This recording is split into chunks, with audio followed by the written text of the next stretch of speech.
I think what I would say about that is it's part of a larger problem. For example, the information that's currently available shows that about 14% of total American aid to Afghanistan, 14% goes into humanitarian, so-called economic assistance and humanitarian projects. In the case of Canada, it's only 10%. So 90% is invested in military hardware and infrastructure.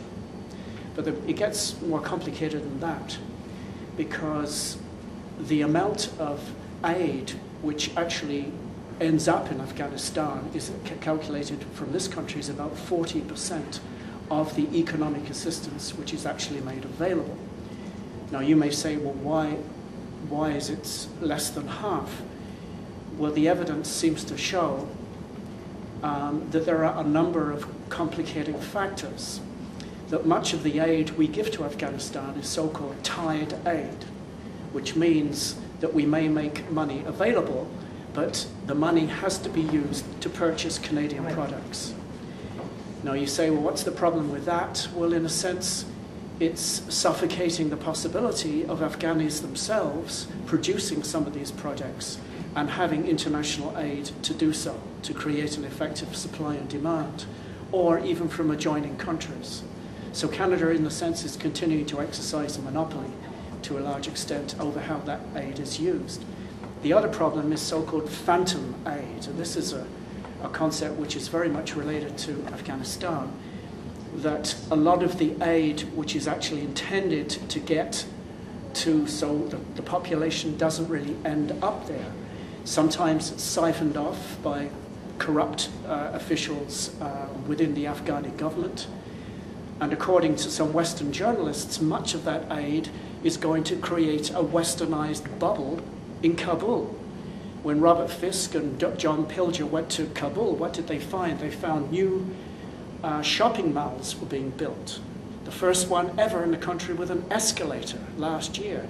They're finding high-priced hotels for foreign dignitaries and expatriates, and for, I guess, for privileged members of the Afghan upper classes to go. They found at least 80 brothels, which were importing people from Thailand and other Southeast Asian countries as masseurs. Again, not for the local population, but for that diplomatic elite which go there. And much of the aid actually ends up in these westernized bubbles, far away from where it's really needed.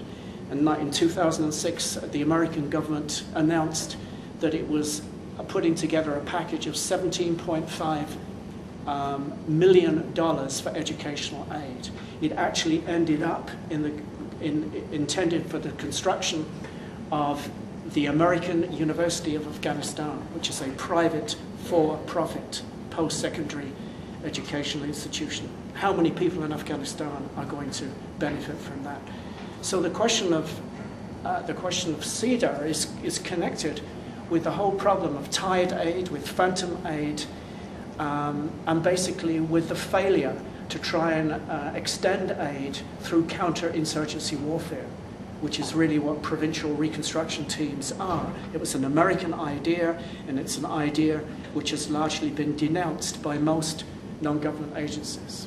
The Médecins Sans Frontières, the Doctors Without Borders, were working for 27 years in Afghanistan, including under the Taliban, without any problems.